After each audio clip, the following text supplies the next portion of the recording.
પગાર અમને time to time મળતો નથી અને 22,500 પગાર બોલેલા કાપી કૂપીને પૈસા આપે છે. કોઈ પ્રૂફ નથી, પગાર સ્લીપ બી નથી આપતા.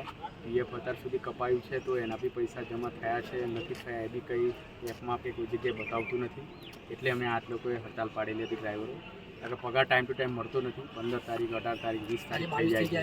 ભાઈ અડધા ડ્રાઈવરોને આપ્યું છે, અડધાનો 20-25 ડ્રાઈવરોનો બાકી છે. આવશે એવું કરીને વાયદા કરે છે. એટલે અમે લોકોએ હડતાલ 100 બસ ઊભી છે.